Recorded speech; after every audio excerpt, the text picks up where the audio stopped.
The Zveno project, born from one of the Soviet Union's top aviation engineers, was a groundbreaking and bold military experiment in early 20th century aviation. The project's goal was to enhance the range, payload capacity, and flexibility of aircraft. This idea began in the mid 1920s when engineer Vladimir Vakhmistrov proposed equipping bombers with special mounts and fuel lines to create an airborne aircraft carrier capable of carrying fighter planes. Initially, Vakhmistrov's idea was dismissed by experts at the Zhukovsky Air Force Engineering Academy as nothing more than a fanciful imagination. However, by 1931, Vakhmistrov was given the opportunity to delve deeper into his research with support from the Soviet Air Force Research Institute. His first design, named Zveno 1, involved a heavy bomber, the TB-1, carrying two I-4 fighters. Although it was humorously nicknamed the Flying Circus, Zveno 1 proved its feasibility by not only flying stably, but also successfully deploying the fighters. Despite this, the project faced numerous challenges due to limited testing conditions and a lack of support from the Soviet military.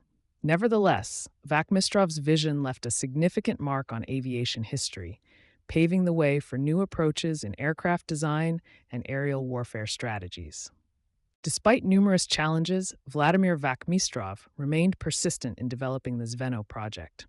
After the initial success with Zveno 1, he continued to improve the concept with Zveno 2 in 1933, replacing the I-4 fighters with the more advanced Polikarpov I-5.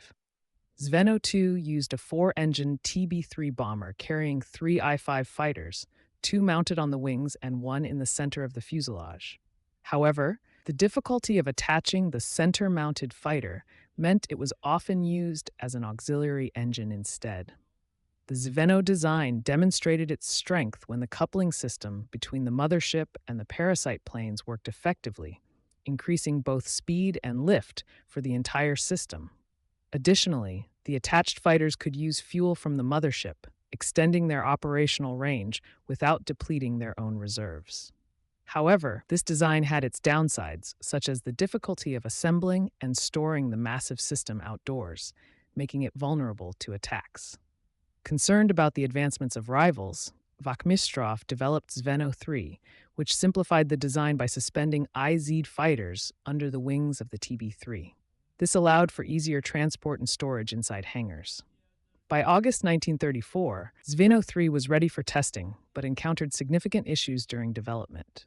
Nevertheless, the project moved forward with Zveno 5, which for the first time enabled aircraft to dock in midair, paving the way for aerial refueling. Zveno 6, tested in 1935, featured I-16 fighters with retractable landing gear, significantly improving takeoff and landing capabilities. Although the Zveno project made it easier to separate fighters from the TB-3 bomber, it still lacked effective mid-air docking capabilities. Vladimir Vakhmistrov calculated that with two 250-kilogram bombs, the I-16 fighters would be ideal for long-range precision strikes. By the end of 1935, Vakhmistrov's dream became a reality. On November 20th, a TB-3 took off carrying two IZ fighters on its wings, two I-16s underneath, and even managed to dock with another IZ in midair.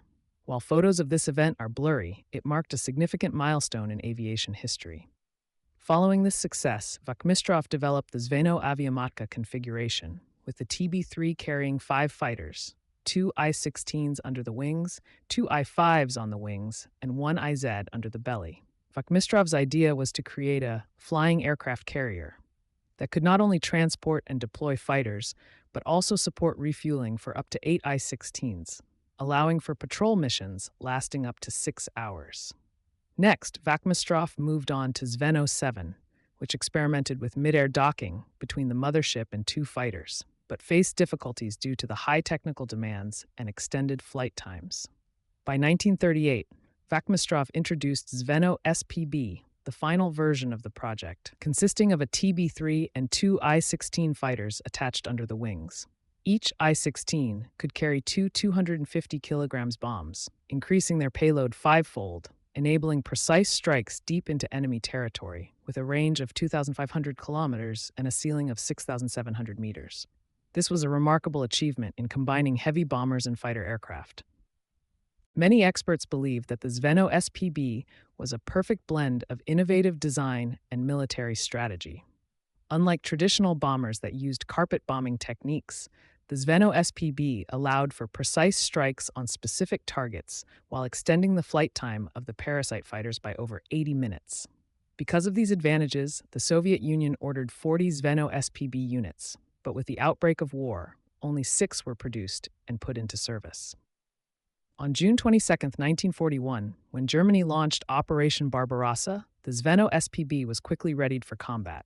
On July 26, 1941, 2 Zveno SPB units, carrying 4 I-16 fighters, successfully destroyed an oil depot in Constanta, Romania. Despite being pursued, all 4 I-16s safely returned, proving the effectiveness of the Zveno SPB. Subsequent attacks targeted complex objectives that heavy bombers could not easily reach. On August 10, 1941, the Zveno SPB destroyed an important bridge in Romania, and just 3 days later, they succeeded in a similar attack. These strikes alarmed the Germans and reinforced the Zveno SPB's value in warfare. Although the Zveno SPB demonstrated its capabilities in combat, scaling up the project was challenging due to a lack of sufficiently powerful motherships.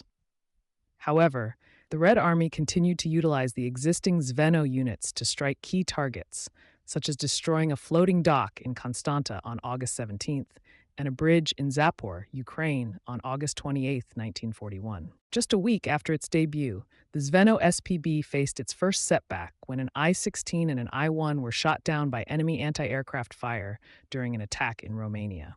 From then on, records of Zveno SPB operations became sparse and vague, but at least 30 missions are known to have been carried out, supporting both fighters and dive bombers. Despite its successes, the Zveno SPB was officially retired in 1942 because the TB-3 and I-16 aircraft had become outdated and vulnerable to modern anti-aircraft defenses. The retirement of the Zveno SPB also reflected a shift in Soviet strategy, marking the end of a brief but innovative era in military aviation history. However, the concept of parasite aircraft didn't completely fade away. The legacy of Zveno inspired similar projects, from German efforts during World War II to the McDonnell XF-85 Goblin and Ficon programs in the U.S. Although these projects faced many challenges and were eventually canceled in 1956, they still demonstrated the powerful influence of Zveno. The Zveno project stands as a testament to the innovative spirit and strategic vision of Soviet aviation engineers. Despite its brief existence, Zveno marked a notable program showcasing the ingenuity and adaptability of the Soviet Union amid tense geopolitical conflicts. Although technology has made the concept outdated, the lessons and innovations from the Zveno project have continued to influence aerial combat strategies and aircraft design for decades. Zveno is not only a symbol of boldness and creativity, but also an inspiration to push the boundaries in aerospace and military fields. What do you think about the idea of a flying aircraft carrier? Could this design be improved to fit modern warfare? Share your thoughts in the comments below. Goodbye.